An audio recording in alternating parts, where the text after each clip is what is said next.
What's up everybody, I'm DJ Ryan Fresh and welcome back to the channel. A couple of my most popular videos are the ones regarding DJ gear. A few years ago I did one about the budget vinyl setup and I did one talking about what kind of controller you should get if you get into DJing. Now a bit of time has changed, technologies have moved, inflation's a thing, so I wanted to revisit this idea of what kind of DJ gear you should get in 2023. And for the sake of brevity, I am going to be talking about both vinyl and digital setups here. So the first thing to get out of the way is to think about what your goal is.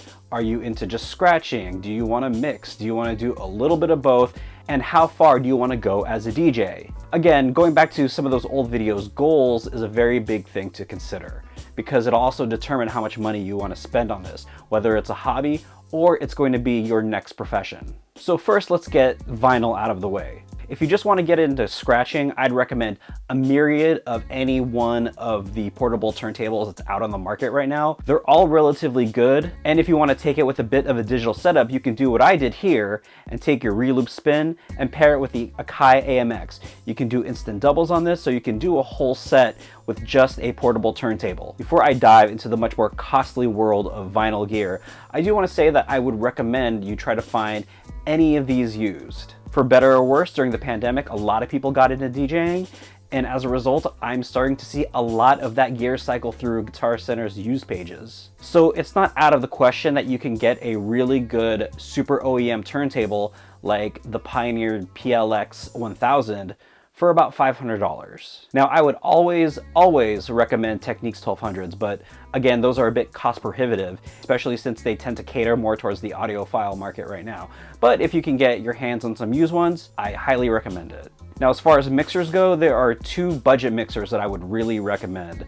The first one we talked about a few years ago, which was the Numark Scratch. It's very much a great workhorse, jack of all trades type of mixer. And on the other side, you have a much more newer version of it in the Pioneer S5. The build on the Pioneer S5 is slightly better than the Numark one. It also costs a little bit more.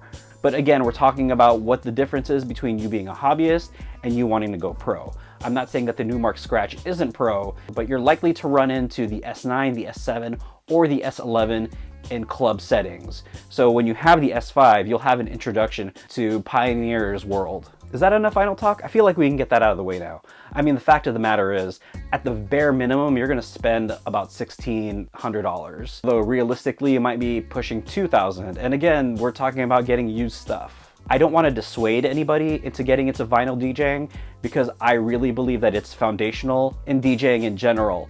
But you also have to be realistic with what your budget is and how far you're willing to go with this. Now, with that out of the way, let's talk controllers. So there are three tiers that I'm talking about in terms of controllers. We'll have beginners, mid-range, and pros. Now, a solid controller that I would recommend is the Reloop Ready. I did a video on it, which you can watch here. But of the two that we're going to talk about today, it's probably the more expensive. One thing is like it's super portable. I've taken this out on the road with me. I've done shows with it out of state. It packs a lot for such a small footprint. And if you have Serato DJ Pro, you can do a lot with this very tiny machine. Now, this retails for a little over $300. I think it was $330 or $350.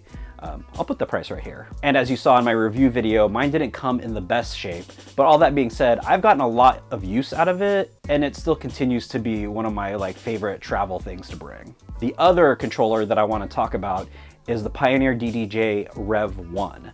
Now this has the battle style that you're more used to if you're a hip hop DJ, if you're a battle DJ, a turntablist, what have you. It's basically Pioneer's old SB line that's been updated. Now it bears resemblance to another one of the controllers that we're going to talk about later, the Rev 7. But if that's kind of what you're aiming towards, this would probably be the best starter controller for you. Now for mid-range, we're going to talk about three different controllers. The first one is the Numark Mixstream Pro. Now the Mixstream Pro Plus just came out, but we're just talking about the OG here. Since the Plus came out, you can find the Mixstream Pro used for like 500 bucks, maybe less. At that price point, it's half the price of InMusic's Pro version of it, which is the Denon Prime Go. Now this is for DJs who keep all of their music in streaming services like Beatport or Tidal, but you can also hook this up to your laptop as well and run Engine Prime off of it. Now, based on the condition that you want to get this in, this even might be like a higher priced beginner controller that you can get if you just want something fun to kind of start off on, but you can keep keep for a little while. Now, the second controller that I want to talk about is one that I recently just sold, which is the Pioneer DDJ SR2. Now, I had my Pioneer SR2 for about 5 years. It's been my workhorse. I've taken it so many places. It was awesome. It's pretty much built to last. It comes with Serato DJ Pro, and it was not that heavy. It was about like 15 pounds, so you get a lot for a very small package. What I didn't really enjoy about it is that there was only one USB input for it, so it would be hard to do back-to-back DJ sets with somebody else. Ultimately, I'm finding myself DJing with more people these days, so because of that feature or lack thereof, it became a bit of an obsolete device to have. Now, if you're in the mood for moving platters, let's talk about the newest controller on this, which is the Hercules Impulse T7. This is more akin to the Rain 1 than the Rev 7 as far as the moving platters go. Now, if you saw my last video about the Impulse controller, it wasn't really my favorite thing, and it's not a dig on Impulse. I just don't think that it was right for me. If you want the vinyl feel, but don't want to pay like a $1 gajillion to get a whole setup, this would be a good way to start off on. And like the Numark Mixstream Pro, I think it's a great controller to just even start off with and keep as you continue to learn and get used to being on moving platters and eventually turntables, hopefully. Now, as of this video, it's not quite out yet, but I know it is supposed to be out in July. So fingers crossed. And now we're talking about pro DJ controllers, and I really only have two to talk about. One is the aforementioned Rain 1. Moving platters has a controller style layout, so if you wanted the vinyl feel, but you've used controllers aplenty and you're used to that look, it's the way to go. Now, I've had a rocky relationship with Rain. As much as a long time ago, I had a Rain 57 that shorted out, and I couldn't get anybody from Rain on the phone to help me fix it.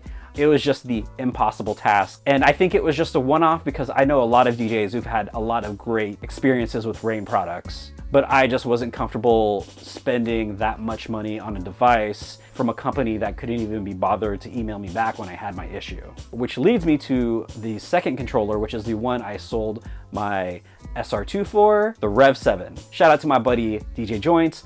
He is the reason I got a Rev 7. I got to DJ with the setup, and it was the best experience I had with just going on a controller that I had no familiarity with before, because it is laid out like a regular hip-hop setup. You had sideways style turntables, and you had basically a mini S7 in the middle. These are all tools that I use whenever I go out to most clubs, so it was very, very, very intuitive. Again, I want to mention the importance of having vinyl DJing as your foundation, and that being mine. Using the Rev 7 had like no learning curve. I just figured it out, it was there. Yeah, highly recommended.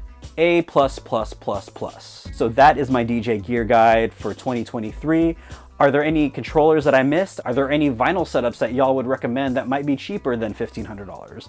Sound off in the comments. Let me know what y'all think. Let me know what you're interested in getting into as far as DJing goes. I know it's been a minute since I did one of these videos. Hopefully I can get to do more as the summer continues and all that jazz. Anyway, keep abreast of my goings on here at ryanfresh.com and hit me up on all the socials, and I'll check y'all later. Peace.